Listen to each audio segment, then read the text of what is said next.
కూడి వచ్చిన మీ అందరికీ మన ప్రభును ప్రియ రక్షకుడైన యేసుక్రీస్తు నామములో నా ప్రత్యేక వందనాలు తెలియజేస్తున్నాను. కొద్ది నిమిషాలు దేవుని వాక్యం ధ్యానం చేసుకుందాము. మన ఆత్మస్థితిని బలపరుచుకోవడానికి ప్రతి ఒక్కరు కూడా వాక్యాన్ని శ్రద్ధగా వినాలని ప్రభుపేట మనవి చేస్తున్నాను. అపోస్తలుడైన పౌలు కొరింథీయులకు రాసిన మొదటి పత్రిక 16వ అధ్యాయము 10వ వచనం చదువుకుని మనం వాక్య ధ్యానంలోకి వెళ్దాం. అపోస్తలుడైన పౌలు కొరింథీయులకు రాసిన మొదటి పత్రిక 16వ అధ్యాయము 10వ వచనం. తిమోతి వచ్చిన ఎడల అతడు మీ యొద్ద నిర్భయుడై ఉండునట్లు చూచుకునుడి, నా వలనే అతడు ప్రభువు పనిచేయుచున్నాడు. తిమోతి వచ్చినప్పుడు అతడు మీ యొద్ద నిర్భయుడై ఉండునట్లు చూసుకునుడి. కొరింథీయులకి సిఫారసు చేస్తూ తిమోతి గురించి పౌలు గారు మాట్లాడుతున్నటువంటి మాట. ఈరోజు ఈ వచనాన్ని తీసుకుని కొన్ని విషయాలు మన ఆత్మ జీవితానికి అన్వయించుకుంటూ బలపడడానికి దేవుడు కోరినట్లుగా మనలో లోపాలు సరి చేసుకుని దేవుని వాక్యానికి అనుగుణంగా మార్చుకోవడానికి కొన్ని విషయాలు ఆలోచించేద్దాం. పౌలు గారు తిమోతి గురించి కొరింథీయుల నుంచి కోరుకుంటున్నటువంటి విషయం ఏంటంటే, నిర్భయుడై అతడు మీ యొద్ద నిర్భయుడై ఉండునట్లు చూసుకోండి. నిర్భయుడు అనే దాని మీద కొన్ని విషయాలు ఆలోచించేద్దాం. నిర్భయంగా నివసించే జనులు అనే ఒక అంశాన్ని ధ్యానం చేసుకుందాం. నిర్భయంగా నివసించే జనులు. నిర్భయంగా అంటే భయం లేని, ఎటువంటి భయం లేకుండా ధైర్యంగా ఏదైనా ఎదుర్కొనే పరిస్థితిని నిర్భయం అంటారు. నిర్భయంగా నివసించే జనులు బైబిల్లో మనకు కనపడతారు. ఈరోజు దీని మీద కొన్ని సంగతులు ఆలోచించేద్దాం. నిర్భయంగా నివసించే జనులు. మనం మూలవాక్యాన్ని తీసాం 16:10లో. దీని గురించి కొన్ని విషయాలు ఆలోచన చేసిన తర్వాత మనం ముందుకు వెళ్దాం. ఇక్కడ తిమోతి గురించి పౌలు గారు మాట్లాడుతున్న మాట, అతడు మీ యొద్ద నిర్భయుడై ఉండునట్లు చూసుకోండి. అంటే కొరింథీ ప్రాంతానికి ఒక పని నిమిత్తం వారి మధ్యకి వెళ్ళాడు. ఎవరో తిమోతి. పౌలు గారు పంపించక తిమోతి గారు వెళ్ళాడు అక్కడికి. అక్కడ ఎన్నాళ్ళు ఉన్నా కూడా అతడు మీ దగ్గర ఉన్నంతకాలం ఎలా ఉండాలి? నిర్భయుడిగా ఉండాలి.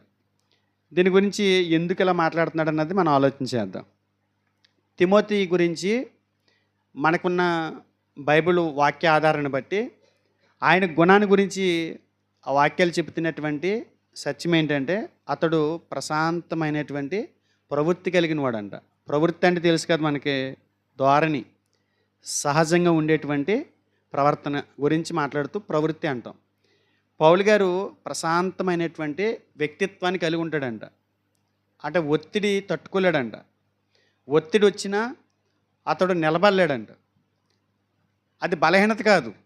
అతడు ఎప్పుడు కూడా నిర్భయంగా ఉండటానికి ఇష్టపడతాడు. చుట్టుపక్కల నుంచి వచ్చే ఒత్తిళ్ళు మనసును పడితే మనసు పాడైపోతుంది. ఆయనకి ప్రశాంతమైనటువంటి వాతావరణంలో జీవించేటువంటి ఒక వ్యక్తిత్వం కలిగినటువంటి, ధోరణి కలిగినటువంటి వ్యక్తి తిమోతి గారు. ఇలాంటి తిమోతి కొరింథీ పట్టణంలో ఎందుకున్నాడు? పౌలు గారు ఎందుకు పంపించాడు అని మనం ఆలోచన చేస్తే ఇక్కడ సందర్భం చెబుతున్నాను మీకు. నిర్భయం గురించి మనం నేర్చుకోబోతున్నాం. నిర్భయంగా ఉండే పరిస్థితులు ఈరోజు ఉన్నాయా లేవా అనేది మనం ఆలోచించడానికి వచ్చి నేను ఆలోచన చేస్తున్నాను. అతడు కొరింథీలో కల్లోలం కలిగించేటువంటి విరోధులను ఎదుర్కోవడానికి పౌలు గారి చేత అక్కడ పంపబడ్డాడు. అక్కడ ఎలాంటి కష్టాలు ఎదుర్కొన్నాడంటే ఆయన, అది అవతల నుంచి వచ్చినటువంటి దాడి, అవతల నుంచి వచ్చినటువంటి వ్యతిరేకతలో ఆయన చాలా కష్టపడ్డట్టుగా కనపడుతుంది. ఆ ఒత్తిడి ఈయన తట్టుకోలేనట్టుగా కనపడుతుంది. అందు గురించే ముందుగానే పౌలు గారు వాళ్ళకి సిఫారసు చేస్తున్నాడు. మీ దగ్గర ఉన్నంతకాలం ఆయన చూడండి, ఎవరైనా మన బంధువులు ఇళ్ళకి ఎవరినైనా మన పిల్లల్ని పంపించామనుకోండి, బంధువుల ఇళ్ళకి మన పిల్లలకు ఉన్నటువంటి సెన్సిటివ్ మైండ్ని బట్టి మనం ముందే చెప్పేస్తాం, మా పిల్లలు ఇలాగండి అని. కొద్దిగా వాళ్ళని నొప్పించకుండా, ఇబ్బంది పెట్టకుండా వాళ్ళ మనస్తత్వాన్ని ఎరిగి మీరు వాళ్ళని చూసుకోండి అని చెప్పి ముందుగానే మనం మాట్లాడతాం. అలాంటి సందర్భాన్ని ఉద్దేశించే పౌలు గారు తన ఆత్మీయ కుమారుడు గురించి కొరింథీయులతో మాట్లాడుతున్నాడు. అక్కడ చాలా అల్లకొల్లమైనటువంటి విరోధులు అక్కడ ఆ కొరింథీ సంఘంలో ఉన్నారు. కొరింథీ ఉన్నంతలో నిదర్శనంగా నిశ్చయమైనదిగా లేదంట. అక్కడ వాతావరణం ఎలాగనంటే, సిద్ధాంతపరమైన విషయంలో ఏ సంఘానికి లేనన్ని భయంకరమైనటువంటి వివాదాలు అక్కడ ఉన్నాయి. ప్రతిదానికి కాంట్రవర్సీయే, ప్రతిదానికి వివాదాస్పదం చేసేస్తున్నారు వాళ్ళు. ప్రతి చిన్న విషయాన్ని పెద్దగా ఏదో రాద్ధాంతం చేసేసి, సిద్ధాంత విషయంలో రాద్ధాంతం చేసేసి మాట్లాడుకుంటున్నటువంటి పరిస్థితులు కొరింథీ సంఘంలో ఉన్నాయి. వాటిని పరిష్కరించడానికి, వారిలో మార్పుని తీసుకురావటానికి, సిద్ధాంతాల విషయమే వారు అడుగుతున్నటువంటి ప్రశ్నలకి సమాధానం ఇవ్వటానికి తిమోతిని అక్కడ పంపించాడు. వాక్యం పట్ల పూర్తి అవగాహన ఉన్న వ్యక్తి ఎవరంటే తిమోతి గారు. ఎందుకంటే పౌలు గారి దగ్గర నేర్చుకున్నాడు. పౌలు గారి దగ్గర నేర్చుకున్నటువంటి ఆ విషయాలు వారి ప్రశ్నలకి జవాబు ఇవ్వగలవు అనేటువంటి ఆలోచనతోటి పౌలు గారు తిమోతి గారిని అక్కడ పంపించాడు. కానీ తిమోతి గారు అలాంటి వాడు సెన్సిటివ్ మనస్తత్వం కలిగిన వాడు. ఆయన ధోరణి ఎలాంటిది? ప్రశాంతమైనటువంటి ప్రవృత్తి కలిగినటువంటి వ్యక్తి. అలాంటి పరిస్థితుల్లో వారిలో మార్పును అమలు చేయడానికి అవసరమైనటువంటి ప్రోత్సాహాన్ని సంఘంలో ఇవ్వటానికి తిమోతి గారిని అక్కడ పంపించాడు. అక్కడ అలాంటి వాతావరణం ఉందా? ఏముంది? అప్పటికే గొడవలాడుకుంటున్నారు. పౌలు గారిని కూడా అసలు అపోస్తులుడే కాదన్నంత భయంకరమైనటువంటి విమర్శను తీసుకొచ్చిన సంఘం ఇది. అందుకే 9వ అధ్యాయంలో నేను అపోస్తులుడిని కానా, అపోస్తులుడిగా గుర్తు మీరు కాదా అని ప్రశ్నించాడు. ఎందుకు అనుకుంటున్నారు? పౌలు గారు అపోస్తులత్వాన్ని కూడా వాళ్ళు ప్రశ్నించారు. అపోస్తులనే వ్యతిరేకించేవారు. అంటే ఒక భయంకరమైనటువంటి ఆందోళన కలిగించేటువంటి వాతావరణాన్ని ఆ సంఘంలో వాళ్ళు కలిగిస్తున్నారు. ఆ సంఘంలో కొద్ది మార్పులు తీసుకురావడానికి తిమోతిని పౌలు గారు పంపించారు. కొంతమంది పెద్దలతో మాట్లాడుతూ సరైనటువంటి ఆధారంతో నడుస్తారు చూసారా, వాక్యానికి లోబడుతూ అపోస్తుల బోధని అంగీకరిస్తూ ముందుకు నడుస్తారు కదా. అందరూ చెడిపోయిన వాళ్ళు ఉండరు సంఘంలో. 50-50 కొరింథీ సంఘంలో ఉన్నారు. ఆ 50%తో మాట్లాడుతూ మీ దగ్గర అతడు ఉన్నాడు కదా, నిర్భయంగా ఉండాలి. నిర్భయంగా అంటే ఏంటి? ఏ భయము లేకుండా. తిమోతి గారు ఎలా ఉండాలని కోరుకుంటున్నాడు వాళ్ళ నుంచి? నిర్భయంగా, ఏ భయం లేకుండా, ఎలాంటి పరిస్థితి వచ్చినా కూడా ధైర్యంగా ఎదుర్కొనేటువంటి వాతావరణాన్ని తిమోతి గారికి ఇవ్వండి. నిర్భయంగా ఉండాలి మీ దగ్గర ఉన్నంతకాలం అని కోరుకుంటున్నాడు. ఆధ్యాత్మిక విషయాల పట్ల నిర్భయంగా ఉండాల్సినంత పరిస్థితి సంఘాల్లో ఉంటుందా? వాతావరణం అంత భయంకరంగా ఉంటుందా? మనిషి భయపడేంత పరిస్థితులు సంఘాల్లో ఉంటాయా?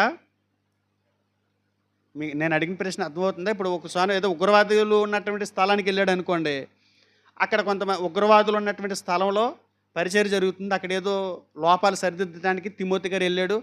చుట్టుపక్కల ఉగ్రవాదులు ఉన్నారు కాబట్టి, మతోన్మాదులు ఉన్నారు కాబట్టి కొద్దిగా భయపడుతున్నాడు. నిర్భయంగా మీరు ఉండేలా చూసుకోండి అని అన్నాడు అనుకోండి, ఒక పద్ధతి. ఇక్కడ కొరింథీలో సంఘంలో సమస్యలు పరిష్కరించడానికి వెళ్ళాడు. సంఘంలో సమస్యలు పరిష్కరించడానికి వెళ్ళినటువంటి వ్యక్తికి నిర్భయంగా ఉంచండి అని చెప్పాల్సిన ఆ పరిస్థితులు ఎందుకున్నాయి? మీరు ప్రారంభం నుంచి సంఘ చరిత్ర చదివితే, సంఘ చరిత్ర గురించి మీరు అవగాహన కలిగి ఉంటే పౌలు గారి కంటే ఎక్కువ మాట్లాడతాం మనం. ఉదాహరణకి హైపర్ గ్రేస్ ఉంది.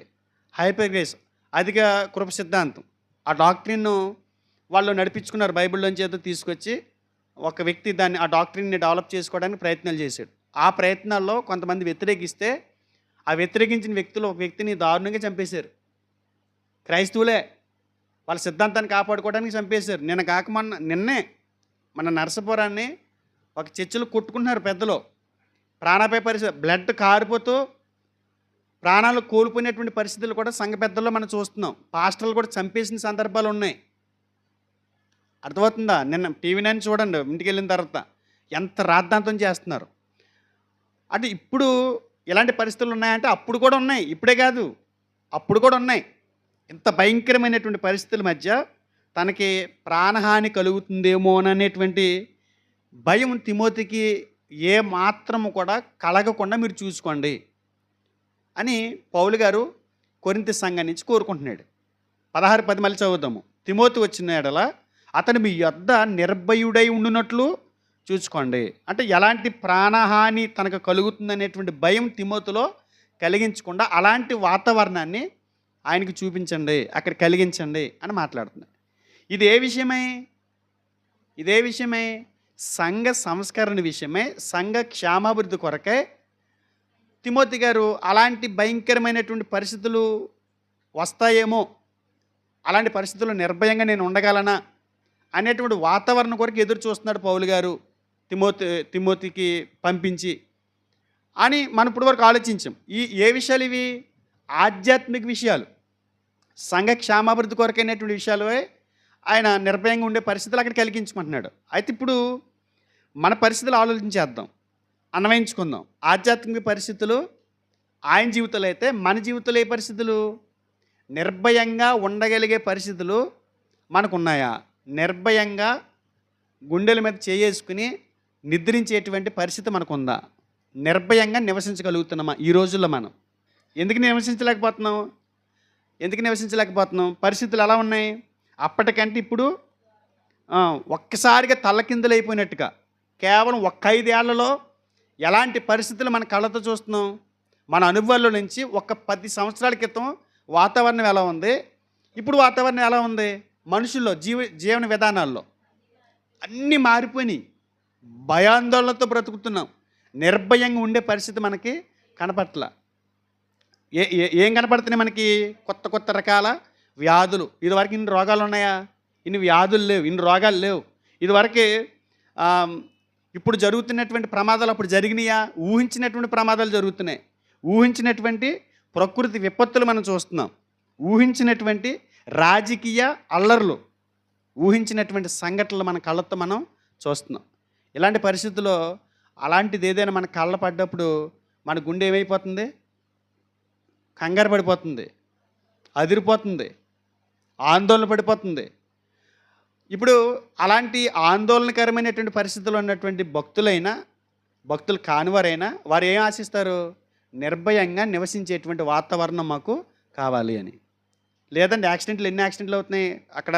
మీరు మన అలా కార్నర్ తిరుగుతాం కదా, ఇక్కడ వైఎస్ఆర్ పార్టీ కార్యాలయం ఉంది, జస్ట్ 4 అడుగులు యాక్సిడెంట్ అయింది. 16 సంవత్సరాల కుర్రోడు 2 మోటార్ సైకిల్ ఇలా గుద్దుకుని తల ఈ పుర్రె పగిలిపోయి మెద నుంచి బయటపడిపోయింది. మోటార్ సైకిల్ గుద్దుకుంటే తెల్లవారుజాముని 5 గంటలకి 16 సంవత్సరాల కుర్రోడు అక్కడ సర్వీసింగ్ షెడ్లో వర్క్ చేస్తాడంట పాపం. యువతల ఆయనేమో ఎవరో చెప్పిన మాటలు మనకు తెలిసింది కదా, ఎవరో చెప్తే ఉన్నాయి.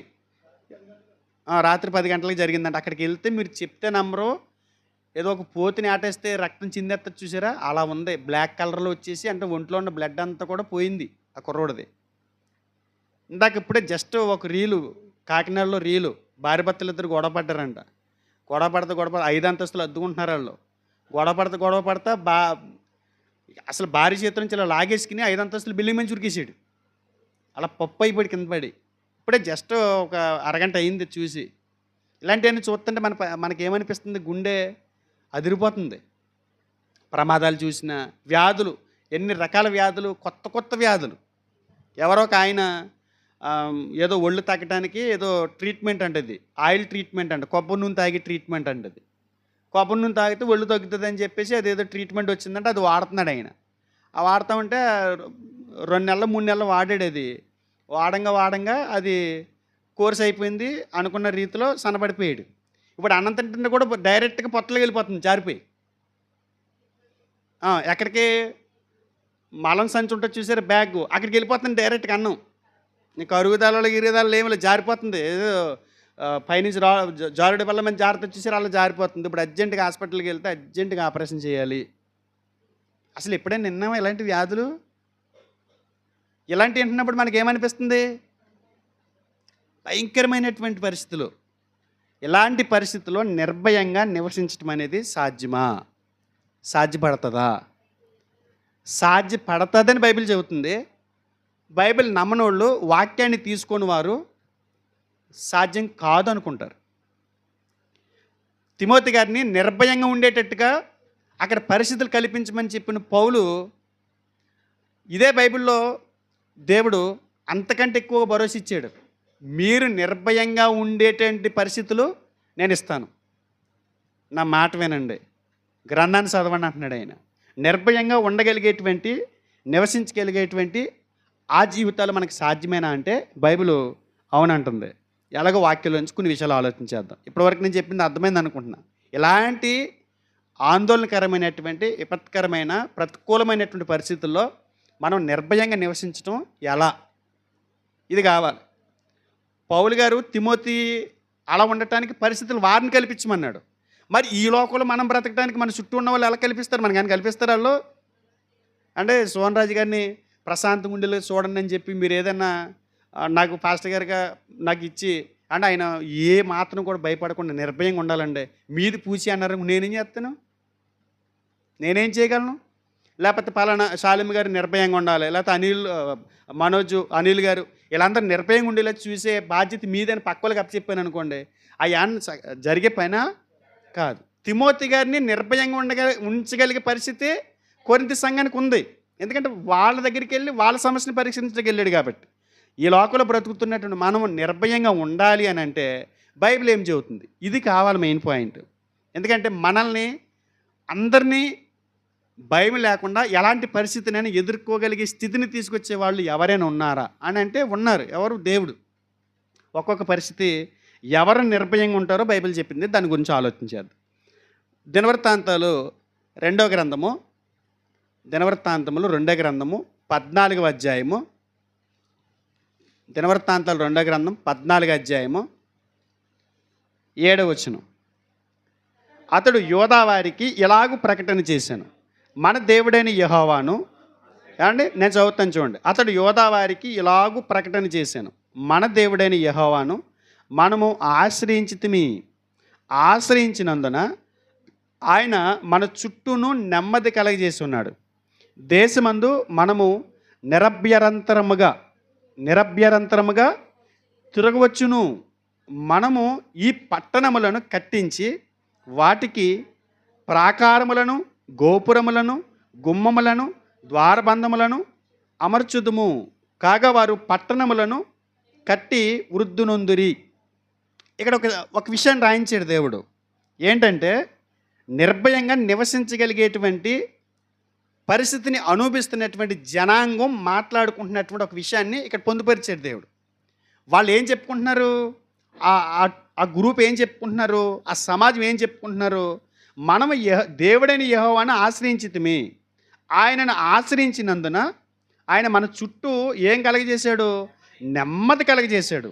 దేశమందు మనం నిరభ్యంతరముగా తిరగవచ్చు. భయం లేదుక. ఎలాంటి పరిస్థితి వచ్చినా కూడా మనం ఎదుర్కోగలం. భయం లేనటువంటి వాతావరణాన్ని మనం పొందుకున్నాం. ఎందు నిమిత్తము? ఎలా వచ్చింది వాతావరణం అని అంటే దేవుడైన యెహోవాను మనం ఆశ్రయించితిమి. దేవుణ్ణి ఎవరైతే ఆశ్రయిస్తారో వారి ప్రాంతాల్లో నిర్భయంగా ఉంటారు, ఎలాంటి భయం లేకుండా. ఇప్పుడు ఖచ్చితంగా పరిస్థితులు బట్టి మనకి దేవుడు తప్ప వేరొక దిక్కు లేదండి. అర్థమైందా? మనం ఈ పరిస్థితులు బట్టి దేవుడు తప్ప వేరొక దిక్కు మనకి లేదు. చాలామంది మాట్లాడుతుంటారు, ధనం దగ, కులం కుళ్ళు, మతం మత్తు, దేవుడే దిక్కు అని. కులాన్ని నమ్ముకున్న, మతాన్ని నమ్ముకున్న, ధనాన్ని నమ్ముకున్న ఇలాంటి నిర్భయమైన పరిస్థితులు వస్తాయనుకుంటే పొరపాటు. ఆఖరికి దేవుడే దిక్కు. ఈ 3 ఉన్న వాళ్ళు కూడా ఎవరి పాదాల దగ్గరికి వచ్చి నెమ్మది పొందుతున్నారు, నిర్భయంగా నివసించగలుగుతున్నారు? సృష్టికర్త అయిన దేవుని దగ్గరికి వచ్చి ఆయన పాదాల దగ్గర ఆశ్రయిస్తే, ఆయన పాదాల దగ్గర విశ్రమిస్తే మనకి నిర్భయంగా నివసించగలిగేటువంటి పరిస్థితులు వస్తాయంట. ఎవరు ఇంతకు మాట్లాడింది? యోధారాజు అయినటువంటి ఆస పరిపాలనలో ప్రజలు ఎలా ఉన్నారంట? నిర్భయంగా ఉన్నారంట.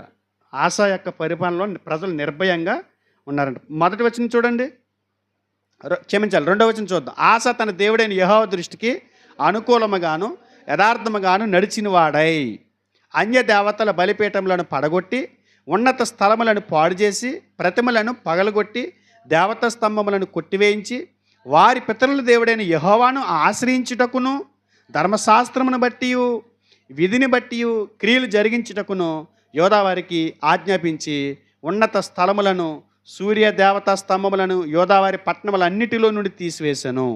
అతని ఏలుబడి యందు, జాగ్రత్తగా చూడండి, అతని ఏలుబడి యందు రాజ్యము నెమ్మదిగా ఉండెను. ఆ సంవత్సరములలో అతనికి యుద్ధములు లేకపోవడం చేత దేశములో నెమ్మది కలిగి ఉండెను. యెహోవా అతనికి విశ్రాంతి దయచేసి ఉండగా అతడు యోధా దేశమున ప్రాకారములు గల పట్టణములను కట్టించాను.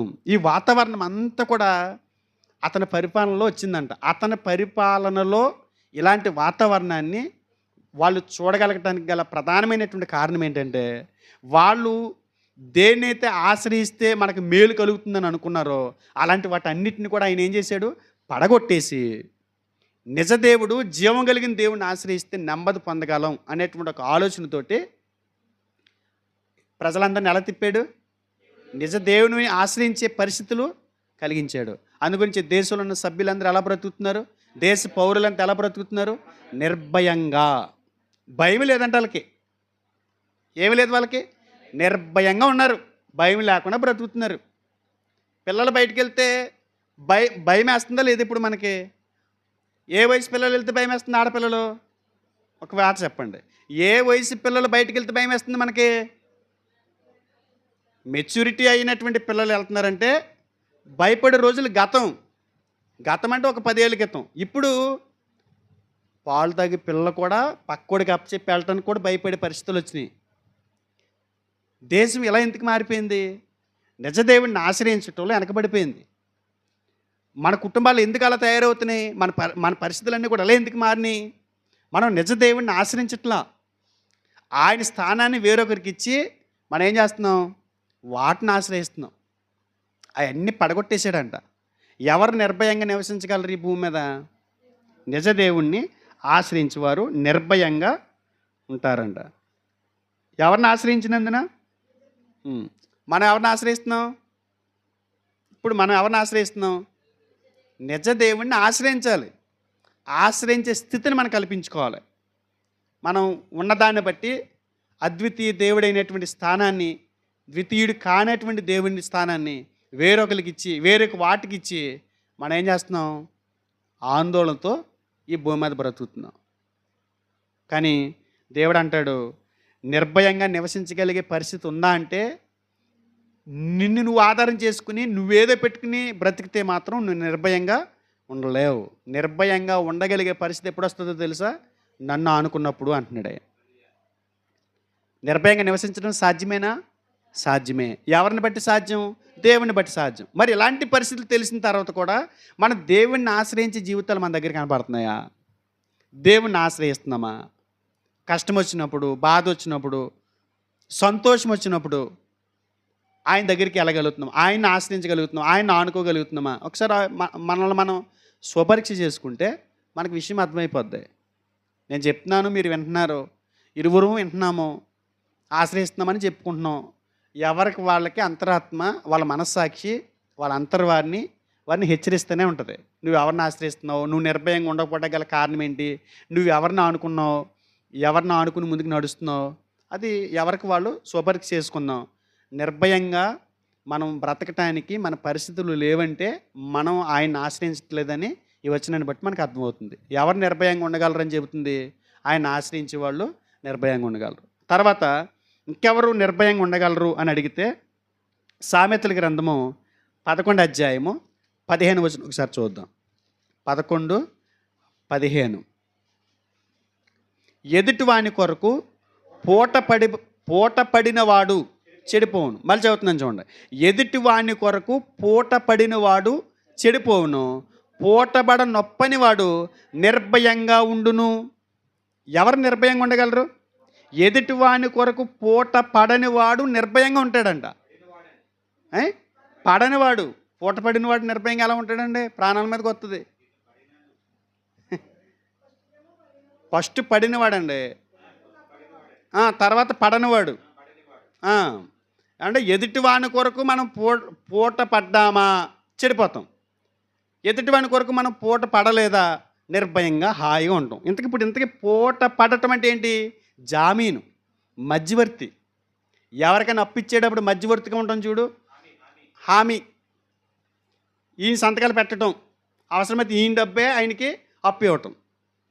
సహాయం చేస్తే ప్రాణం మీదకి వచ్చే రోజులు ఆ కాలంలోనే చెప్పేశాడు, వేరే నాయన జామీన్లు కానీ సంతకాలు కానీ పెట్టుకో, ఏవైపోతావు నువ్వు? అప్పిచ్చుకున్నవాడికి ఏమవుతాడు? దాసుడు.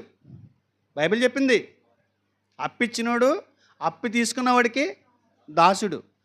ఇచ్చేదాకా ఆయన ఈయనకి దాసుడు, ఇచ్చాక ఈయన ఆయనకి దాసుడు. ఈయన తక్కువలో జరిగిపోతే ఆయనకి ఎక్కువ పడుతుంది. ఎవరు నిర్భయంగా ఉండలేరు? పూట పడటం. సహాయం చేస్తే ప్రాణం మీదకి వచ్చేటువంటి ఈ రోజుల్లో నువ్వు నిర్భయంగా ఉండాలి అని అంటే, నువ్వు కోటీశ్వరుడు అనుకో, ఓ వచ్చి పడుతుంది అనుకో, సహాయం చేసే ఇచ్చేసే. కానీ నువ్వే అప్పులమయం, నీ జీవితమే అప్పులు తడక, తడికిలు డొక్కతాలతో కట్టుకుంటున్నావు, డొక్కతాలతో అతుకుతున్నావు, దీన్ని తీసుకొచ్చి దానికి మొత్తం మీద ఆ వైరట్టుకొచ్చి ఇది పడిపోతుంటే ఇది అడి పడిపోతుంటే ఆ వైరట్టుకొచ్చి ఇక్కడ కడుతున్నావు, ఆ పక్కన కాలేస్తుంటే ఆ తడి కడిపోతుంటే ఈ వైరట్టుకలు ఆ పక్కన కడుతున్నావు. ఈలోగా ఆవిడ వచ్చి అండ్ నేను కూడా కట్టుకోవాలంటే 2 తడికలు ఉన్నట్టు నువ్వు తడికలు ఎక్కడిస్తున్నావు? ఎవరిని అడిగిస్తున్నావు? నిర్భయంగా నీకు ఎలా నిద్ర పడితే? ప్రశాంతత లేదండి. ఎవడేమన్నాడో, ఎవడు నీ ఆధ్యాత్మిక జీవితాన్ని పాడు చేసుకోమన్నాడో, ఎవడు నీ కుటుంబాన్ని విచ్ఛిన్నం చేసుకోమన్నాడో, ఎవడు ఈ బేదర్పులు అరమన్నాడు నిన్ను అని అంటున్నాడు దేవుడు. నేను కాదు, దేవుడు అంటున్నాడు. ఎందుకంటే నేను ఎవరికి అప్పును, ఎవరి దగ్గర అప్పు తీసుకోను. నేను అప్పు తీసుకోను. ఎందుకంటే ఒక ఆయన అడుగుతున్నాడు మొన్న ఇక్కడే, నాకు మరల గుర్తొచ్చాడు, చెబుదాం అనుకున్నాను, ఎందుకులేనో ఆయన అంటాడు మీకు ఎంత కావాలో అంత ఇస్తానండి, ఎంత కావాలో అంత ఇస్తానన్నాడు. అన్నాను అస్సలు అలాంటివి వద్దండి బాబు, ప్రశాంతంగా ఏదో దేవుడి సేవ చేసుకుంటున్నాను. అది ఇచ్చుకున్నా కాడి నుంచి ఫస్ట్ తారీఖు వచ్చేదేవుడికి నెలాఖరిని మొదటి తారీఖుకి ముందు ఈ మధ్యలో ఏమవుతుంది? మొత్తం అంతా కోల్పోతాం. ఏది? మనశ్శాంతి అంతా కోల్పోతాం. ఈ మనశ్శాంతి కొద్దిపాటి ఏదో ఎక్కడ ఆ మూల ఉంటుంది కదా, అది 15వ తారీఖు నుంచి మొదలవుద్ది. ఏది? ఆ కోతంతా కూడా జారిపోతాం. దేవుడు చెప్పాడండి, దేవుడు చెప్పింది మనం చేస్తే ఎప్పుడు బాగుంటాం. ఒకసారి సామెతలు 6వ అధ్యాయం చూడండి. 6వ అధ్యాయము 1వ వచనం చదువుతున్నాను చూడండి. నా కుమారుడా, నీ చెలికాని కొరకు పూట పడిన ఎడల, పరులని చేతిలో నీ చేయి వేసిన ఎడల, నీ నోటి మాటల వలన నువ్వు చిక్కుబడి ఉన్నావు, నీ నోటి మాటల వలన పట్టబడి ఉన్నావు. ఎందుకని? అక్కడ మాట ఇచ్చేసావు, నువ్వు శతకోటీశ్వరులకు మాట ఇచ్చేసావు. నా కుమారుడా, నీ చెలికాని చేత చిక్కుబడితివి. నీకు చెలికాడు ఉన్నాడు, ఆ చెలికాడు అంటే నీకు చాలా ఇష్టం, ప్రాణం ఇచ్చేస్తావు అవసరమైతే. నువ్వు త్వరపడి వెళ్ళి విడిచిపెట్టమని నీ చెలికానిని బలవంతం చేయము. నాయన ఇచ్చే బాబా, ఎందుకు వచ్చింది బాబా అని ఎలాగ చేసి తప్పించుకొనుము. నీ కన్నులకు నిద్ర అయినను, నీ కనురెప్పలకు కునుకుపాటైనను రానియకుము. వేటకాని చేతి నుండి లేడు తప్పించుకొనినట్లు, ఎరుకువాని చేతి నుండి పక్షి తప్పించుకొనినట్లు తప్పించుకో. ఏం చేస్తున్నారండి? 22వ అధ్యాయము. దేవుడు ప్రశాంతమైనటువంటి వాతావరణాన్ని అనుభవించడానికి, నువ్వు నిర్భయంగా ఉండాలంటే ముందు అప్పులోకి జై పలికే. అప్పు తీసుకుని వాడు సహాయం కోరతాడు, చూసావా? ఎవడైతే ఇంతకు సహాయం కోరేది చూద్దాం, ఇంటికి వెళ్దాము. 22వ అధ్యాయం 26 వచనం. చేతిలో చేయి వేయి వారితోనూ అప్పులకు పూటపడి వారితోనూ చేరకము. చేతులు చేయేసివాడు ఎవడండి? ఒట్టు ఇచ్చేస్తాను, ఒట్టు నేను చచ్చిపోయినట్టు, నా భార్య చచ్చిపోయినట్టు, నా పిల్లలు చచ్చిపోయినట్టు. అసలు ఒట్లు మామూలు ఒట్లు ఏరాళ్ళు, అవసరం అలా అనిపిస్తుంది. చేతిలో చేయి వేయి వారితోనూ అప్పులకు పూటబడి వారితోనూ చేరకము. చెల్లించుటకు నీ వద్ద ఏమీ లేకపోగా వాడు నీ క్రింద నుండి నీ పరుపు తీసుకుని పోనేలా? నువ్వెందుకు కట్టాలి? నీ ఎందుకు ఎత్తుకెళ్ళాలి? ఎత్తుకెళ్ళిపోయేటప్పుడు పరిస్థితి ఏంటి? నిర్భయంగా ఉండగలడా? నిర్భయంగా ఉంటాడా? నిర్భయంగా ఉండలేడు. ఇప్పుడు లేనిపోని భారాలన్నీ నెత్తి మీద పెట్టుకుంటే ఏమవుద్ది? ప్రశాంతత కోల్పోతావు. పనిగట్టుకుని డబ్బులు ఇచ్చి మరీ కొనుక్కుంటున్నావు. ఏంటి అశాంతిని. డబ్బులు పెట్టి కొనుక్కుని రా ఎంతైనా సరే, నేను కనీసం రాత్రులు 3 గంటలని ఆ 3 గంటలు కూడా కాజేసేయి రా, అసలు రాత్రి అంతా పడుకోకూడదు, నేను ఇంకా నా బతుకంత నాశనం అయిపోవాలని అయిపోదాం అనుకున్నాను. ఇది ఇక్కడ విషయం ఏంటంటే, దరిద్రం ఏంటంటే, ఆరోగ్యం బాగాలేదు, ట్యాబ్లెట్లు కొనుక్కుంటాను అన్నవాడికి ఇచ్చాడు అనుకోండి, అది వేరు. బియ్యం లేవు ఇంట్లో వంట చేసుకోవడానికి, పిల్లలు అన్నం తినలేదు అని అడిగిన వాడికి సాయం చేసింది వేరు, బెట్టింగ్లు ఆడికిన వాడికి, పేకాట్లు ఆడికిన వాడికి ఇదేం దరిద్రం నాయన. పైగా నువ్వు ఎవరి మీద వేస్తావు మళ్ళీ నింద? దేవుడి మీద నింద. ఆడు ఎందుకు ఖర్చు పెడుతున్నాడో, ఎందుకు నువ్వు అప్పు అడిగాడు నిన్ను, ఏ స్థితిలో నిన్ను అప్పు అడిగాడు అది తెలియకుండా గంగిరెద్ది తల ఊపినట్టు తల ఊపేసి పెద్ద గొప్ప అని అనిపించుకోవడానికి ఇచ్చేసావనుకో, ఈరోజు ఏమవుతుంది నీ పరిస్థితి? ఏమవుతుంది? కరెక్ట్ అని అంటారండి? కరెక్ట్ అనేది తాగుబోతోడికి నువ్వు అప్పిచ్చావు, అటు తాగేసి ఇంటికి వెళ్ళి ఎవరిని కొడతాడు? ఆ ఖాతా ఎవరి దాంట్లో పడుతుంది? వాడి దాంట్లో పడుతుంది, నీ దాంట్లో పడుతుంది. 50-50. ఆడికి 2 దెబ్బలు కొట్టాడు ఇంకో దేవుడు, నీకు కూడా 2 దెబ్బలు కొడతాడు. భార్యని ఎందుకు కొట్టేవరా అని చెప్పి అని అడిగాడు ఇంకో. ఆ భార్యను కొట్టినందుకు 2 వెనకాల ఈపు మీద ఇద్దాం అనుకున్నాడు. అసలు ఇది ఎందుకు కొట్టాడు? మందు తాగాడు. ఎందుకు మందు తాగాడు? డబ్బులు లేవు కదా వీడి దగ్గర. అంటే ఎవడో సాయం చేయడు, ఎవడాడు సాయం చేసినోడు? పాలనోడు. రే ఆయన కూడా తీసుకురండి, ఈపు మీద 4 పీకండి అంటాడు. ఇలాంటి వాళ్ళకి అప్పులు ఇచ్చేసి నిర్భయంగా నువ్వు ఎలా ఉండగలవు? నువ్వు నిర్భయంగా ఉండాలని అంటే పనికిమాలిన స్నేహాలు, పనికిమాలిన అప్పులు, పనికిమాలిన వ్యక్తులకి జామీన్లు ఉండకుండా ఉంటే నీకు ప్రశాంతంగా ఉంటావు. నేను చెప్పిన మాట కదా, అది బైబిల్ చెప్పిన మాట. అదే చెప్పాడు 17వ అధ్యాయము, సామెతలు 17వ అధ్యాయము 18వ వచనం. తన పొరుగువానికి జామీను ఉండి పూటపడువాడు తెలివిమాలినవాడు. అంటే తన పొరుగువానికి జామీను ఉండి పూటపడివాడు తెలివిమాలినవాడు. అంటే కుటుంబ బాధ్యతలు ఉన్నవాడికి కాదు, పనికి మాలిన వాడికి ఇస్తే ఇది కూడా ఎవడు? తెలివిమాలినోడు. వాడు పనికి మాలినోడు అయితే ఇది తెలివిమాలినోడు. అంటే అప్పు ఇవ్వకూడదా? అప్పు కంగారు పడుతున్నట్టున్నారేంటి? ఒకసారి మత్తయి సువార్త 5వ అధ్యాయము, మనం అక్కడ ఆగిపోయామనుకోండి దెబ్బడుద్ది. మత్తయి సువార్త 5వ అధ్యాయం 42వ వచనం. నిన్ను అడుగువానికిమ్ము, నిన్ను అప్పు అడుగువాని గోరువాని నుండి నీ ముఖము త్రిప్పుకొనవద్దు. ఏమంటున్నాడండి యేసుప్రభు వారు? నిన్ను అప్పు అడుగు గోరువాని నుండి నీ ముఖము త్రిప్పుకొనవద్దు. ఇది చూపిస్తాడు ఎవరో? నిర్భయంగా లేనివాడు ఉన్నాడు చూసారా, ప్రశాంతత లేకుండా ఆడికి అంత ఇచ్చాను, వీడికి ఇంత ఇచ్చాను, ఆడు ఇవ్వట్లేదండి అంటున్నాడండి, రివర్స్ అవుతున్నాడండి, ఇంకొకటి గట్టిగా ఎడితే కొడతాడని భయం వేస్తుందండి, బాధపడుతున్నారు చూసారు కొంతమంది సహోదరులు. అలాంటి ఈ రిఫరెన్స్ తీసుకోండి. మనం చూపించిందే మళ్ళీ ఎవడని చూపిస్తారు కదా, నేను ముందే చూపించేశాను. ఇది ఉంది కదా అక్కడ, ఇమ్మాను ఉంది కదా, సాయం చేయమని ఎవరికి? తాగుపోతాడుకా, ప్యాకెట్ అడిగినోడుకా, బెట్టింగ్ ఆడివాడుకా. ఆడు ఇంకా చెడిపోతాడు కదా, వాడికి ఇచ్చి వాడికి అప్పు ఇప్పించి జామీన్ ఉండి ఫోన్ ఎవరికి చేస్తారు చెప్పండి? ఇచ్చుకున్నవాడికి చేస్తారు ఫోను, జామీన్ ఉన్నవాడికి చేస్తారు ఫోను. ఎవడు లోకువా? జామీన్ ఉన్నవాడే లోకువా. ఆయన అడగరాల్లో ఆడ ఎదురుకుండా తిరుగుతున్నా కూడా నువ్వు ఇప్పించావు కదా అంటాడు. ఇంకా ఏంటి ఇప్పుడు ఏదో దారం దొరికితే ఎక్కేద్దామని చూస్తాడు. కనీసం కురుపోసి దొరికితే దాని పైకి ఎక్కేద్దామని ఆడు చూస్తాడు, డబ్బు లాగేసుకుందామని. కానీ ఇక్కడ యేసుప్రభు మాట్లాడిన మాట ఏంటంటే, డబ్బు వ్యాపార రీత్యా అప్పుగా ఇవ్వటం గురించి యేసుప్రభు వారు ఇక్కడ చర్చించట్లా. దానికి బదులుగా ఆయన ఏమని చెబుతున్నాడు అంటే, వ్యక్తిగత ఆర్థిక సహాయము న్యాయసమ్మతంగా అవసరం ఉన్న వారికి చెయ్యి. అది కూడా ఎలాంటి సహాయమో తెలుసా? నీ దగ్గర ఎక్కువ మొత్తంలో డబ్బు ఉంది, అవతలుడికి ఇచ్చేటప్పుడు తిరిగి ఆశించకుండా ఇమ్మంటున్నాడు. అది నోటు రాయించుకుని ఇమ్మంటలేదు, బాండ్ మంచి పగడబందిగా రాసుకుని బాండ్ ఇమ్మంటలా. వాడు అవసరం ఏంటో కనుక్కో, వాడు అవసరాన్ని బట్టి నువ్వు సహాయం చేయొద్దని చెప్పట్లేదు దేవుడు. అర్థమవుతుందా? ఎవరికి సహాయం చేయకూడదు?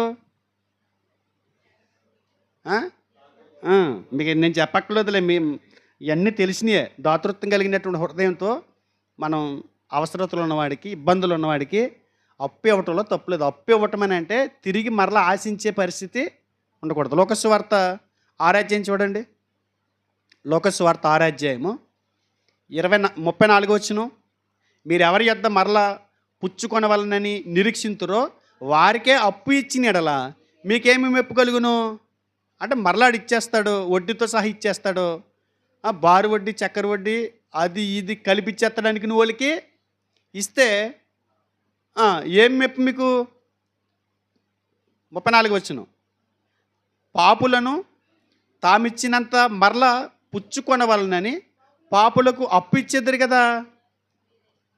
మీరైతే ఎట్టివారిని గూర్చి నిరాశ చేసుకొనక మీ శత్రువులను ప్రేమించడి, మేలు చేయడి, అప్పు ఇవ్వండి, అప్పుడు మీ ఫలము గొప్పదై ఉండును, అప్పుడు మీరు సర్వోన్నతుని కుమారులై ఉందురు. ఎవరికి ఇమ్మంటున్నాడు? ఏ పరిస్థితులు ఇమ్మన్నాడు? ఎలాంటి దాతృత్వం కలిగి ఇమ్మంటున్నాడు? మనకు తెలియదండి పరిస్థితులు. వాళ్ళ క్యారెక్టర్ ఇప్పుడు చాలా కొన్ని చోట్ల అడుగుతున్నారు. మందు తాగి వచ్చి గతంలో నేను వ్యాపారం చేసేటప్పుడు అక్కడ పరిచయం ఉన్న వ్యక్తులు ఇప్పుడు సేవకుని అయిపోయిన తర్వాత ఒక 15 సంవత్సరాల తర్వాత ఇప్పుడు వచ్చి తాగుతూ తోలుతా పాలతో వచ్చి, పాస్టర్ గారు ఒక 20 రూపాయలు ఉన్న ఇడ్లీ తింటాను అంటున్నాడు. నిజంగా 20 ఇచ్చే మనకి ఇడ్లీ తింటాడా లేదో డౌటు. అది పట్టుకుని వెళ్ళి ఒక అంశ వేసాడు అనుకోండి, ఆ డబ్బులు ఎవరి? నా కష్టమా? నేను సంపాదించితే వస్తుందా? ఎవరిచ్చింది? దేవుని పిల్లలు వాళ్ళ కష్టార్జితం పట్టుకొచ్చి వాళ్ళు చెమటని దారబోసి వాళ్ళు ఇస్తే కానుక ఆ పెట్టిలో వేసింది నేను వాళ్ళకి ఇస్తుంది. ఎన్ని ఆలోచించాలి నేను? మీరెన్ని ఆలోచించాలి? అప్పుడు పరిస్థితులు అప్పిచ్చి ప్రాణం మీదకి తెచ్చుకున్న రోజులు. నువ్వు నీ దగ్గర అధిక మొత్తంలో డబ్బు ఉంటే సహాయం చేయి, తిరిగి ఆశించని సహాయం చేయి, బైబిల్ దానికి ఎగ్రి. కానీ ఇలాంటి తెలుగు మాలిన పనులు చేయొద్దు. నువ్వు నిర్భయంగా ఉండకపోట కారణం నువ్వే ఆ పరిస్థితి కల్పించుకున్నావు.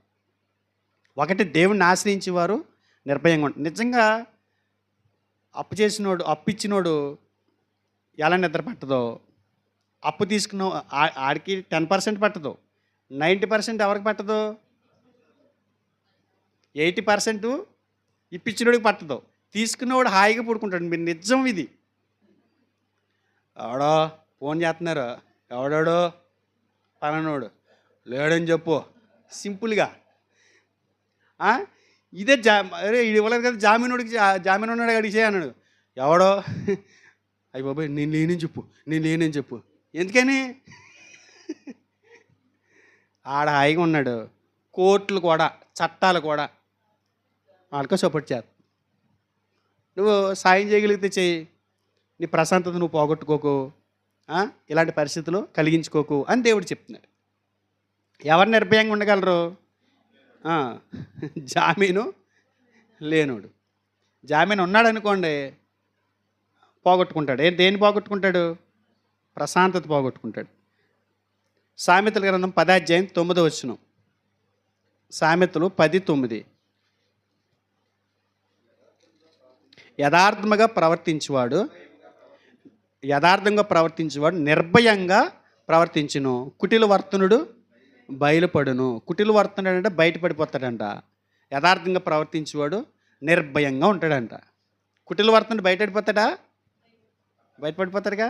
ఇప్పుడు ట్రైన్లో టికెట్ తీసుకోకుండా ఎక్కేసామని అందరూ ఎక్కేస్తారు కదా, సర్లే ఈ గుంపులో కొట్టుకుపోద్ది అని ట్రైన్ ఎక్కేసాడు టికెట్ తీసుకోకుండా. ఎవడు నల్ల సూట్ వేసుకొచ్చినా చెమటలు పట్టేస్తాయి, బయటకు కనపడిపోతాయి. ఏంటి సింగిల్ అంటే కారిపోతాయి మనకి. ఇంకా చూసుకోండి, ఈ చూపులు, వంకర చూపులు, కళ్ళు మెట్టమెట్లు ఆడిపోతుంటాయి, ఇలా తిరిగిపోతుంటాయి. ఎందుకని? నిర్భయంగా ఉండలేడండి. మోసం చేసినోడికి నిద్ర పట్టదు, తప్పు చేసేవాడికి నిద్ర పట్టదు. ఎందుకని? తప్పు చేశాడు కదా, బయటపడిపోతానేమో, దొరికేస్తానేమో. మన జీవితంలో యథార్థంగా ఉండటం అనేది చాలా ప్రాముఖ్యమని ఈ వచనం నొక్కి చెప్తుంది. మనం నిజాయితీగా ఉంటే సురక్షితంగా ఉంటాం. మన జీవితంలో విజయం కావాలని అంటే, నిర్భయంగా నివసించాలని అంటే మనం యథార్థంగా ప్రవర్తించాలి. మోసపూరితంగా ఉంటే ఏమవుతాం? పట్టబడతాం. ఖచ్చితంగా సమస్యలని కొని తెచ్చుకుంటాం. నిర్భయంగా నివసించగలగాలి అని అంటే ఎలా బ్రతకాలి? యథార్థంగా బ్రతకాలి. యథార్థంగా బ్రతుకున్నాడు ఎలా ఉంటాడు చెప్పాలా? దేవుని నమ్మనోడైనా కట్టుకున్నాడు అనుకోండి, ఎలా మాట్లాడతాడు చెప్పండి? అసలు మామూలుగా ఉండదు. అసలు కనీసం ఇంచు కూడా కదలడు. వాళ్ళు వచ్చేస్తున్నారు అన్నారు, పోలీసులు వచ్చేస్తున్నారు అన్నారు అనుకోండి, వస్తే అంటాడు. ఎందుకని? వీడి దగ్గర గంజాయి ప్యాకెట్లు లేవు, కోకాయిన్ ప్యాకెట్లు కరెక్ట్గా ఉన్నాడు, నిర్భయంగా ఉంటాడా ఉన్నాడా? ఉంటాడా? అర్ధరాత్రి 12 గంటలకి ఫోన్ వచ్చింది, ఫోన్ ఎత్తాం. హలో ఎవరన్నాను, నేను టౌన్ సీఎనమ్మా అన్నాడు అనుకోండి, ఎవడు భయపడతాడు? దొంగతనాలు చేసి వచ్చినోడు భయపడతాడు, కరెక్టా లేనోడు భయపడతాడు. ఏంటి సార్, ఏంటండి నాకు ఫోన్ చేశారేంటండి అని అడుగుతావు. ఎంత పోలీసు వాళ్ళు కాబట్టి ఆ భయం వచ్చిందనుకోండి, ఇదేంటి పోలీసులు నాకు చేయటం అనే భయం వచ్చిందనుకోండి, అది వేరు. ఇది అలా కాదు. నువ్వు తేడా చేసావనుకోండి, ఖచ్చితంగా నువ్వు భయపడతావు, నువ్వు నిర్భయంగా ఉండలేవు. అందుగురించే దేవుడు మన నుంచి ఏం కోరుకుంటున్నాడో తెలుసు, సమస్యలు లేని జీవితం నీకు కావాలంటే యథార్థంగా బ్రతుకు. నువ్వు బ్రతికినంతకాలం యథార్థంగా ఉన్నావు అనుకో, నిర్భయంగా ఉంటావు, గుండెల మీద చేసుకుని పడుకుంటావు. ఒకసారి కీర్తనకారుడు ఒక మాట చూద్దాము.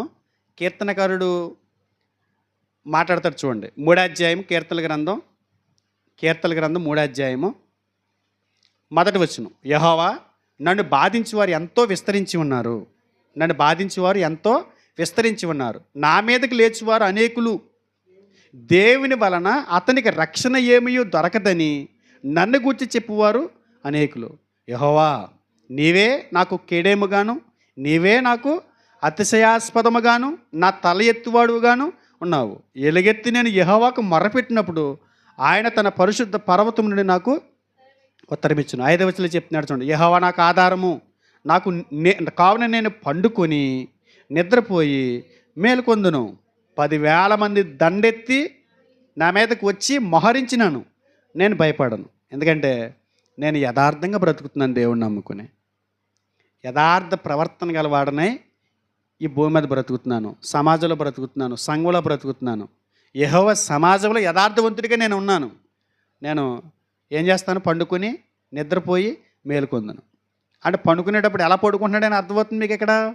నిర్భయంగా, ధైర్యంగా, గుండెల మీద 2 చేతులు ఇలా వేసుకుని మళ్ళీ తెల్లారి లేచే వరకు ఈ చేతులు అప్పుడు తీస్తాడనమాట. ఇక కుదుపులు ఉండవు, ఆందోళన ఉండదు, సౌండ్స్ ఉండవు, సమస్యలు ఏమీ ఉండవు. కానీ మనకేం చేస్తాం, కొంతమందికి అసలు పిల్లి చప్పుడు చేస్తే మెరుకోలు చేస్తుంది.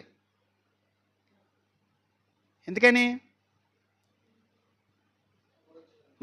దొంగోడు వచ్చాడేమని కాదు, ఈ దొంగోడి దగ్గరికి ఎవరన్నా వచ్చాడేమని. అయ్యి బాబు దొంగోడు వచ్చాడని భయవేస్తుందంట. మన దగ్గరే ఉన్నాయి ఎత్తుకెళ్ళడానికి. ఆ వాడేసిన పేస్టులును ఆ సబ్బులు అట్టుగా, అరిగిపోయిన సబ్బులు అట్టుకెళ్ళలేడు. మనకి దొంగోడు వస్తాడని భయం లేదు, కానీ నేనే దొంగని కదా అడిచేయడంటవా, ఈ భయం. మనం యథార్థంగా ప్రవర్తించినప్పుడు ఆ పరిస్థితి ఉన్నదంట. యోబు గ్రంథము 11వ అధ్యాయము 14-15 చూడండి. పాపము నీ చేతిలో నుండి చూచి నువ్వు దాన్ని విడిచిన ఎడల, నీ గుడారములో నుండి దుర్మార్గతను నువ్వు కొట్టివేసిన ఎడల, నిశ్చయముగా నిర్దోషివై నువ్వు సంతోషించేదవు, నిర్భయుడవై నువ్వు స్థిరపడి ఉందువు. ఎప్పుడు నిర్భయుడై స్థిరపడి ఉంటాడంట. స్థిరపడి ఎప్పుడు నిర్భయంగా నివసించగలుగుతాడంట. అతని చేతిలో ఉన్న పాపాన్ని విడిచిపెడితే. ఇది మాట్లాడింది జోపరైనా వాస్తవమే. యోబు గారి విషయంలో ఇది వాస్తవం కాకపోవచ్చు, కానీ కొంతమంది క్రైస్తవుల విషయంలో ఇది వాస్తవమే.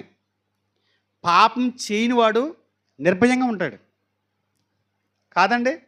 పాపం చేసిన వాళ్ళు నిర్భయంగా ఉండగలరా? పాపం మన జీవితాల్లో మిగిల్చే బాధ అంత ఇంత కాదు. పాపం మన జీవితాల్లో వ్యాధిని తీసుకొస్తుంది, అశాంతి తీసుకొస్తుంది, నిద్ర లేకుండా చేస్తుంది. పాపం చాలా ప్రమాదకరమైంది. పాపం యొక్క చిక్కదనం గురించి గతంలో మనం మాట్లాడుకున్నాం. అసలు పాపం అంటే ఏంటో చెబుదాం అనుకున్నాం, మీరు అడగలేదు. చిక్కదనం గురించి చెప్పారండి, పలసం చేసేసారని మాట్లాడారండి. అసలు పాపం అంటే ఏంటి? ఏది పాపం? అసలు దేన్ని పాపం అనాలి? ఆజ్ఞాతిక్రమమే పాపం, ఓకే అనుకుందాం. ఆజ్ఞాతిక్రమమే పాపం అంటే ఇప్పుడు ఆజ్ఞలు ఏంటి? ఏ ఆజ్ఞల్లో మనం తప్పిపోతున్నాం అది తెలియాలి కదా. ఆజ్ఞాతిక్రమ పాపం. ఏ ఆజ్ఞను అతిక్రమిస్తున్నా? ఆజ్ఞలు ఏంటి? నేను అతిక్రమిస్తున్నానా? ఇలా మనం పాప విషయమై అందులోనే కొనసాగుతున్నాం అనుకోండి, పాపాన్ని చేతపుచ్చుకునే నడుస్తున్నాం అనుకోండి, అతి సులువుగా చిక్కులు పెట్టి పాపలను మనం జీవిస్తున్నాం అనుకోండి, మనం నిర్భయత్వాన్ని కోల్పోతాం. నిర్భయంగా మనం ఉండలేం. పాపం మనల్ని ఏం చేస్తుంది తెలుసా? రక్షణ యొక్క నిశ్చయత్వాన్ని, నిర్భయత్వాన్ని తొలగించేస్తుందంట. అభద్రతా భావాన్ని తీసుకొచ్చేస్తుందంట. ఎవడో మనోజ్ ప్రార్థన నేను వింటాను, ఈరోజు మాకు రక్షణ ఇచ్చినందుకు స్తోత్రం అంటాడు. ఈరోజు రక్షణ అంటే ఏ రోజుకో రోజు ఆయన ప్రొటెక్షన్ ఇవ్వకపోతే మన బ్రతకమా? ఏ రోజుకో రోజు ఆయన ప్రొటెక్షన్, ఆయన రక్షణ మన సరౌండింగ్లో కంచి వేయకపోతే మనం క్షేమంగా ఉండలేమా? ఉండలేం. ఏ రోజుకో రోజు ఆయన ఏం చేస్తున్నాడు? రక్షించుకుంటూ వస్తున్నాడు. ఇప్పుడు నిత్య రక్షణలోకి రాలేదు. ఇక మనం నిత్య రక్షణ ఎప్పుడు? ఈ శరీరాన్ని ఆత్మ వదిలేసిన మరుక్షణమే నిత్య రక్షణలోకి ప్రవేశిస్తాం. ఇప్పుడు రక్షణ వచ్చేయలేదు, రక్షణలో కొనసాగుతున్నాం. అనుదినం ఆయన చేత పాపాల నుంచి రక్షించబడుతూ ముందుకు కొనసాగుతున్నాం. ఈ రక్షణ నిశ్చయతని, ఈ నిర్భయత్వాన్ని పాపం తొలగించేస్తుందంట. అభద్రతా భావంలోకి వెళ్ళిపోతామంట. అభద్రతా భావంలోకి వెళ్ళిపోయి ఏ పరిస్థితుల్లో ఉన్నా కూడా మనం ఆందోళనతోనే బ్రతుకుతామంట. ఏముండదు మన దగ్గర? ప్రశాంతత ఉండదు, ధైర్యం ఉండదు, నిర్భయంగా ఉండలేం. పాపం చేసినప్పుడు ఎంత ఆందోళనతో ఉంటుందో తెలుసా? ఎంత భయం వేస్తుందో తెలుసా? ఆ భయం భయం భయం భయం అదురు కింద ఉంటుంది. అదురు కింద ఉంటుంది. అసలు దేవుల్లో ఉన్నవాడు పాపం చేయకపోయినా అదురు కింద ఉంటాడు. ఏమో ఎక్కడ పాపం అనేది అతి సులువుగా చిక్కులు పెట్టేస్తుంది. ఎలా దావీదు జీవితం ఇందాక చూసాం కదా, ఏమన్నాడు? నేను పండుకుని నిద్రపోయి మేలుకొందని చెప్పాడు కదా ఈయన. ఈయన ఏమంటున్నాడు తెలుసు? ఇప్పుడు కీర్తన చూడండి ఒకసారి. కీర్తన 51:12. ఇందాక మాట్లాడిన మాటకి ఇప్పుడు మాట్లాడిన మాటకి డిఫరెన్స్ చూడండి. గతంలో మాట్లాడిన మాటకి ఇప్పుడు మాట్లాడిన మాటకి డిఫరెన్స్ చూడండి. 12వ వచనం. నీ రక్షణానందము నాకు మరలా పుట్టించుము. నీ రక్షణానందము నాకు మరలా పుట్టించుము. ఏం కోల్పోయాడు? రక్షణ ఆనందం కోల్పోయాడు. రక్షణ దేవుడిచ్చాడని ఆ ఆనందంలో కొనసాగేవాడు. హబుక్కు కంటాడు, చేనులోని పైరు చేతికి రాకున్నా, పొలంలోని పంట చేతికి రాకున్నా, శాలలో పశువులు లేకపోయినా నేను యెహోవా యందు, యెహోవా ఇచ్చి రక్షణ యందు ఆనందిస్తున్నాను. అలాంటి ఆనందంతో బ్రతికివారంట వాళ్ళు. పాపం చేసేటప్పటికి ఏం కోల్పోతారు? బెత్షెబతో పాపం చేసాడు, ఏం కోల్పోయాడు దావీదు గారు? రక్షణ ఆనందాన్ని కోల్పోయాడు. ఇప్పుడు గుండెల మీద చేసి పడుకుంటున్నాడా? అదురదురు కింద పడుకుంటున్నాడు. ఏమి లేదు, ఆందోళన వచ్చేస్తుంది, దుడుకొచ్చేస్తుంది ఆయన గుండె. నిజంగా పాపం అంటే దూరంగా పెట్టి నీతిగా బ్రతుకుతున్నటువంటి మనుషులు పాపం విషయం అలా ఆందోళనతో బ్రతుకుతారండి. నిజంగా టెన్షన్ కింద ఉంటుంది. ఏదైనా పొరపాటు చేసామన్నట్టు. పాపం చేయటం అలవాటు పడిపోయింది అనుకోండి జీవితం, అలాంటి భయాలు ఉండవు, ఏముండవు, రాటు తేలిపోయింది అనమాట. హృదయం బండబారిపోయింది. అలాంటి వాళ్ళ గురించి కాదు ఇది మాట్లాడేది. రక్షణ నిశ్చయత, రక్షణ నిర్భయత్వం కోల్పోతే అది మనకి నిర్భయంగా, సంతోషంగా, ప్రశాంతంగా పడుకునే రోజులు మనం కోల్పోతాం. దేన్ని వదిలేయాలి? దేన్ని వదిలేయాలి? పాపాన్ని వదిలేయాలి. మన గుడారంలో నుండి దుర్మార్గతను తీసేయాలి. దుర్మార్గంగా కూడా బ్రతుకుతూ ఉంటారు కొంతమంది. ఏం మాట్లాడుతున్నారో, ఎందుకు మాట్లాడుతున్నారో కూడా తెలియదు. అంత దుర్మార్గంగా జీవించే మనుషులు కూడా ఉన్నారు. అసలు వాళ్ళకి జీవిత విలువలు తెలియదు. వాళ్ళకి ఎవరి కోసం బతుకుతున్నారో, ఎందుకు బతుకుతున్నారో కూడా తెలియదు. వాళ్ళకి ఏదైనా మాట్లాడాల్సి వచ్చినప్పుడు పెద్ద చిన్న అని ఉండదు, మాట్లాడతారు. ఇలా దుర్మార్గాన్ని తీసేయకపోతే మనకు ప్రశాంతత ఉండదంట. ప్రశాంతత ఉండదంట. కాబట్టి మనం నిర్భయంగా నివసించగలిగే పరిస్థితులు దేవుడిచ్చిన వాటిని మనం అనుభవించాలని అంటే మనం ఆ పరిస్థితులు కల్పించుకోవాలి. మనం కల్పించకుండా నువ్వు ఎలా బ్రతికేసినా నువ్వు నిర్భయంగా ఉంటావు, నేను ఉన్నాను అని ఏం చెప్పడైనా. ఎప్పుడు నిర్భయంగా ఉండగలం? ఆయన ఆశ్రయించినప్పుడు. ఎప్పుడు నిర్భయంగా ఉండగలం? మనకి సంబంధం లేనటువంటి వాటిలో ఏలు పెట్టి అందులో మనం కలగజేసుకుని ఆ ప్రశాంతతను కోల్పోతే ఆ నిర్భయత ఉండదు, పాపం అనేది ఉండకూడదు. యథార్థంగా బ్రతకటం అనేది మన జీవితాల్లో ఉండాలి. ఆఖరిగా ఎఫెసీయులకు రాసిన పత్రిక 3వ అధ్యాయము, ఎఫెసీయులకు రాసిన పత్రిక 3వ అధ్యాయము 20వ వచనం చూడండి. ఎఫెసీయులకు రాసిన పత్రిక 12వ వచనం. ఎఫెసీయులకు రాసిన పత్రిక 3:12. ఆయన యందలి విశ్వాసము చేత ధైర్యమును నిర్భయమైన ప్రవేశమును ఆయనని బట్టి మనకు కలిగి ఉన్నవి. ఆయన యందలి విశ్వాసము చేత మనకి ఏముందండి? ధైర్యము, నిర్భయం. ఆయన యందు విశ్వాసం ఉంచామనుకోండి, నిర్భయంగా ఉంటాం. భయం ఉండదు, ఆందోళన ఉండదు. ఏదైనా ఒక పని జరగాలన్నా, ఒక కార్యం జరగాలన్నా మనం ఎవరి మీద విశ్వాసం ఉంచాలి? దేవుని మీద విశ్వాసం ఉంచాలి. అప్పుడు నిర్భయంగా ఆ పని ముందుకి జరిగించగలుగుతాం. ఆందోళన ఉందనుకోండి, పనులు కూడా జరగవు. అర్థమవుతుంది అనుకుంటున్నా. పరిస్థితులన్నీ ఎవరి చేతిలో ఉన్నాయి? ఇప్పుడు ఇంతకీ మన చేతిలో ఉన్నాయి. దేవుడు ఎప్పటి నుంచి చెప్తున్నాడు, దేవుడి చేతిలో ఉంటే దేవుడు చేసేయచ్చు కదా అంటాం. దేవుడు చేస్తున్నాడు, అవి మనకు అప్లై అవ్వట్లా. షరతులు వర్తిస్తాయి అంటున్నాడు ఆయన. నువ్వు నిర్భయంగా ఉండాలి, నిర్భయంగా ఉంచేవాడిని నేను అని దేవుడు చెప్తున్నాడు. నిర్భయంగా ఉంచి దేవుడు అంట అని వెళ్తున్నావు. ఏది ఒక పట్టు చీర కొంటే దాంతోపాటు 4 చీరలు ఉచితం అని ఇస్తున్నాడు. పరిగెత్తికి వెళ్ళిపోతున్నారు అక్కడికి. అక్కడికి వెళ్ళిపోతున్నారు. అక్కడికి వెళ్ళిన తర్వాత ఏంటమ్మా ఏంటంటే ఒకటి కొంటే 4 ఉచితం అన్నారు కదండి అంటే అక్కడ కింద చిన్న అక్షరాలతో రాస్తాడు. మోసగాడు కదాడు వ్యాపారస్తుడు. చిన్న అక్షరాలతో రాస్తాడు. ఏమని? షరతులు వర్తిస్తాయి. ఏంటి షరతులు? అక్కడ చాలులే రావే అని వచ్చేస్తారు వెనకాల. అక్కడ ఇక్కడ కూడా షరతులు వర్తిస్తాయి, కానీ చిన్న అక్షరాలతో రాయట్లేదు ఈయన. ముందు షరతు చెప్పి తర్వాత ఆఫర్ చెప్తున్నాడు ఈయన. నన్ను ఆశ్రయిస్తే నువ్వు నిర్భయంగా ఉంటావు. ఆశ్రయించడం అనేది షరతు, నిర్భయంగా ఉంటావు అనేది ఆఫరు, వాగ్దానం. అబద్ధాలు ఆడ్డా ఆయన. అది మనం పోగొట్టుకుంటున్నాం, మనం పాడు చేసుకుంటున్నాం దాన్ని. మనం నిర్భయంగా, నిశ్చయంగా, ధైర్యంగా ఈ లోకంలో ఎప్పుడు బ్రతకగలము అని అంటే ఈ మనం చేసినప్పుడు. లేదంటే మాత్రం అదురదురి కింద కాలం వెళ్ళదీయటమే. జీవితం అలా సాగిపోతున్నాయి. ప్రశాంతంగా ఒక్క రోజైనా నువ్వు ఉన్నావా?